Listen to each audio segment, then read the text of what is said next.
जय श्री राम दोस्तों, स्वागत है आप सभी का द कृष्णा क्लासेस में।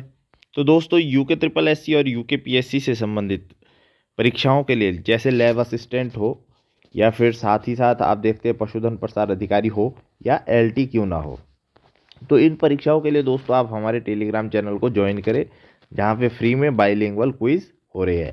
टेलीग्राम चैनल का लिंक डिस्क्रिप्शन बॉक्स में मिल जाएगा, पिन कमेंट में भी मिल जाएगा। साथ ही साथ दोस्तों आप हमारे यूट्यूब चैनल को सब्सक्राइब करें, जहाँ पे आने वाले टाइम में एमसीक्यू वीडियोस रहने वाली है। ठीक है दोस्तों, तो बात करेंगे दोस्तों। सबसे पहले हम जो नॉर्मलाइजेशन की बात हुई है, लेकिन उससे पहले कुछ छात्रों का कहना था कि इतना परसेंट नहीं है और जानते नहीं है। यहाँ तक किसी ने कहा था कि कमेंट आए थे, मैंने देखे कि पता नहीं है कुछ कितना है। तो सबसे पहले तो मैं बता देता हूँ, ये जो 35%, 40%, 45% अंक न्यूनतम अंक चाहिए, ये जो पता है, मुझे नहीं लगता इनको पता भी होगा इस बारे में कि इतने अंक जरूरी चाहिए पास होने के लिए। ठीक है, दिमाग में भी ये बात जहाँ तक मुझे लगता है अभी तक मेरे द्वारा गई है कई छात्रों के। ठीक है, क्योंकि मुझे 110 नंबर पे भी मैसेज आ रहे थे कि सर हमारे 110 है, सर हमारे 115 है, क्या हमारा सिलेक्शन हो सकता है। और जहाँ तक बात रहती है दोस्तों 120 नंबर की, तो दोस्तों ये यहाँ पे मैंने पहले ही कहा था कि मैंने इसको नहीं देखा है, नोटिफिकेशन जल्दी में पड़ा। ये थोड़ा सा सिलेबस के बावजूद बाद आता है ये वाला कैटेगरी का। तो 120 दोस्तों यहाँ पे बनते हैं। ठीक है, 40% 120, और मैं सिर्फ यूआर का 135 आपको बताना भूल गया। ठीक है, क्योंकि 35 और 40% का मुझे पता था, मुझे ये ध्यान नहीं रहा कि यूआर का 45% लिया गया है या फिर कितना लिया गया है, 40%। तो मैंने 40% बताया था आपको मिनिमम, कि 120 से कम जो है वो तो बाहर हो ही रहे हैं। ठीक है, बाकी दोस्तों एसटी एससी कैटेगरी का मैंने पहले ही बता दिया था कि उसमें आपके 105 से अगर कम है तो आप बाहर है।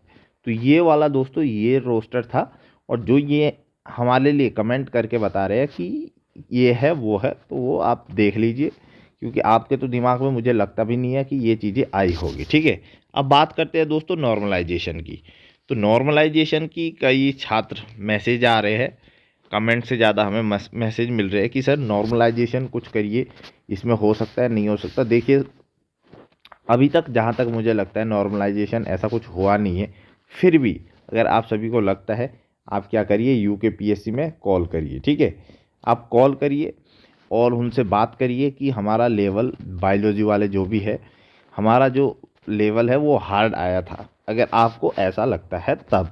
ठीक है, लेकिन अगर आप मुझसे पूछेंगे कि आप क्या कहना चाहते हैं, तो हम तो दोस्तों यही कहना चाहते हैं, एक बार रिज़ल्ट आने दीजिए। क्योंकि रिज़ल्ट आने के बाद आप सभी लोग आरटीआई के माध्यम से पता कर सकते हैं कि किसके कितने सिलेक्शन हुए हैं। तो उसके आधार पे आप सभी लोग इस चीज़ को कोट कर सकते हैं कि बायोलॉजी वाले स्टूडेंट्स कम है या ज़्यादा है। क्योंकि अगर बायोलॉजी वाले स्टूडेंट्स निकल जाते हैं, 100-150 स्टूडेंट्स निकल जाते हैं, तो मुझे नहीं लगता इसमें कुछ करने की ज़रूरत है। तो फिर आप फिर से दोबारा नए एग्ज़ाम की तैयारी करिए, बस यही सबसे बेस्ट ऑप्शन है। और मैं तो अभी यही कहूँगा कि इन चक्कर में ना पड़ के आप क्या करिए, आने वाले पशुधन प्रसार अधिकारी लैब असिस्टेंट है उसकी तैयारी करिए। क्योंकि ये जो होना था हो गया, अब आपको सिर्फ रिजल्ट का वेट करना है। ज़्यादा से ज़्यादा आप यूकेपीएससी को कॉल कर सकते हैं कि आप नॉर्मलाइजेशन इसमें सिस्टम अपनाइए थोड़ा सा, क्योंकि 3 स्टेज में हुआ है, बस इतना कर सकते हैं आप। ठीक है, बाकी इससे ज़्यादा मुझे नहीं लगता कुछ हो सकता है, जो होना था वो हो गया। बाकी पता तभी चलेगा जब रिज़ल्ट आएगा, और फिर आप सभी लोग रिज़ल्ट आने के बाद इसमें आरटीआई के माध्यम से डिटेल मंगाए अगर, ठीक है, उसमें आप सबसे पहले जीएस की भी मंगवाए। जीएस में बायो वालों के कितने हैं, एग्री वालों के कितने हैं, उससे पता चलेगा क्या है क्या नहीं है। और फिर सब्जेक्टिव की मंगाए, बायो वाले के कितने हैं, एग्री वाले के।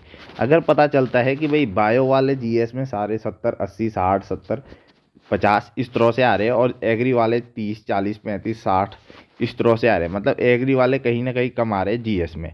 तो एग्री वाले अगर स्टार्टिंग से तैयारी में बैठे, और एग्री वाले के यहाँ पे हाई आ रहे हैं 150 वो, और स्टार्टिंग से एग्री वाले तैयारी में बैठे हैं, तो एग्री वालों के फिर जीएस में भी ज़्यादा आना चाहिए। इस टाइप से आप कोट कर सकते हैं। एक मैं मतलब थोड़ा सा आपको ये बताने की कोशिश कर रहा हूँ कि इस तरह से आप इस चीज़ को कोट कर सकते हैं तब जब रिजल्ट आएगा। और फिर भी एग्री वालों के पास 300 सीटें और भी है, उसके बावजूद भी उस 300 सीटें भरने के बावजूद भी नए 300 सीटों में भी आप बायोलॉजी वाले बिल्कुल कम जा रहे हैं। तो यहाँ पे भी आप उसको कोट कर सकते हैं कि 300 सीटें होने के बावजूद भी एग्री वाले की जो मेरिट है वो फिर भी ज़्यादा जा रही है इस आधार पे। लेकिन अगर 100-150 बच्चे बायो वाले निकल जाते हैं तो मुझे नहीं लगता इन चीज़ों का कोई महत्व रह जाता है। तो यही दोस्तों चीज़ें हैं। इसलिए दोस्तों मैं यही कहना चाहूँगा, अगर आप मेरा पर्सनली ओपिनियन देखो, ये मैंने इसलिए कहा क्योंकि आप लोग इतना कह रहे हैं कि सर कुछ बताइए, कुछ हो सकता है क्या, तभी दोस्तों मैंने ये कहा। वरना मेरा तो साफ और सीधा मतलब है, पेपर हो गया, बात यहीं पे ख़त्म हो जानी चाहिए, आप फिर से तैयारी करिए। ये मेरा खुद का ओपिनियन है। आप फिर से तैयारी करिए, नए एग्ज़ाम की तैयारी करिए, क्योंकि आप स्टूडेंट्स हैं, आपका जो काम है वो पढ़ना है, तो आप उसको आगे करते रहिए। बाकी दोस्तों जब रिजल्ट आएगा फिर इस चीज़ पे चर्चा एक बार होनी आवश्यक है, बार बार आवश्यक नहीं है। उसके लिए अगर आप लड़ना चाहते हैं तो वही माध्यम सबसे बेस्ट है कि आप एक बार रिजल्ट आने दीजिए, आप बच्चे देखिए बायो वाले कितने निकलते कितने नहीं निकलते। ठीक है, क्योंकि आपके नंबर से यूकेपीएससी को फ़र्क नहीं पड़ता। हाँ, अगर पूरा ग्रुप के ही नंबर कम है, ग्रुप में ही सिर्फ 10-15 बच्चे सिलेक्ट हो रहे, फिर थोड़ा सा शायद फ़र्क पड़ जाए। तब तक के लिए दोस्तों आप चैनल को सब्सक्राइब करिए। लैब असिस्टेंट के लिए, पशुधन प्रसार अधिकारी के लिए उसकी तैयारी करिए, उसके एग्ज़ाम होने वाले हैं, वरना वो सीट भी आपके हाथ से निकल सकती है।